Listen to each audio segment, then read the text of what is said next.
Come sit. Wolfman Jack, my friend, I have saved you a box seat right here.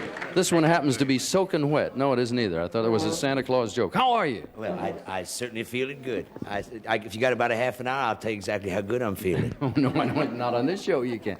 You know, I have watched you on the Midnight Special since I was a little boy. Come on now, wait a minute. What is all? Is that fun? Huh? Where are you? Were you a natural-born ham or what? No, it's just always silly, Dick. You know that. I remember, you know, it's been 10 years. I've known this gentleman for 10 years, and I finally got on the Dick Clark show. I'm just so excited to be here, friends. You just can't understand how excited I am to be here. I mean, well, let me hear a little howl. Huh? A little Wolfman.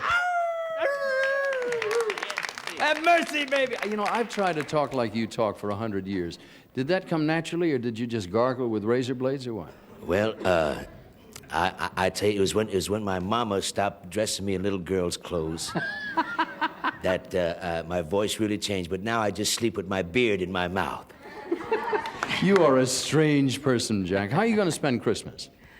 Well, I'm going to spend it with my family. You know, I've been with Wolfwoman now 15 years, friends. Wolfwoman? Wolfwoman for 15 years, and we gonna bring in the Yuletide season the way it's supposed to be brought in. Chestnuts roasting on the open fire, Jack Frost nipping at your nose, Yuletide carols being sung by a choir, and folks dressed up like Eskimos. I don't believe you. You're just crazy. Oh, I got the Christmas spirit. You do? I really do.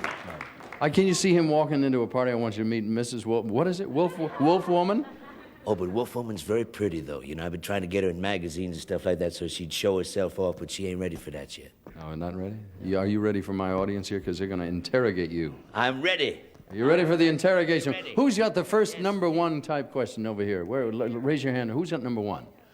Number one's up here in the back. Raise two hands if you can lend me $11.35, will you please? What is the question, sir? Holler. Do you miss the American Graffiti days? You missed the American Graffiti days. You missed those old days? That's a good question. You know, I don't think they've really changed. I think just the names and the faces have changed, right? You know what I say? Old rock and rollers, old greasers never die. Just change the hairdos. That's all. Who's got the next one here? Over here. Yeah, lady with gloves on. How did you get the name, Wolfman? How did you get that name? Well, I tried Birdman Irving, and it just didn't fit my fly. style, no. And then I tried Goatman Bernie, and that didn't work too good either.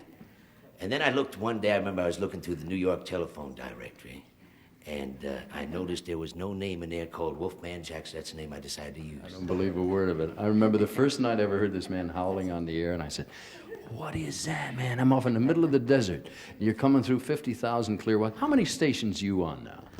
Oh, it's almost as many as you. I think it's just... No, this man, he's on thousands of radio stations. Armed forces heard all over the world. Oh, we got another question over here. Yes, the lady in the front row. Perla. Do you believe in Clearasil? Do you? Oh, well, you believe in Clearasil. Now, they're one of our stellar sponsors, too. That I had my whole bad body dipped in lukewarm Clearasil.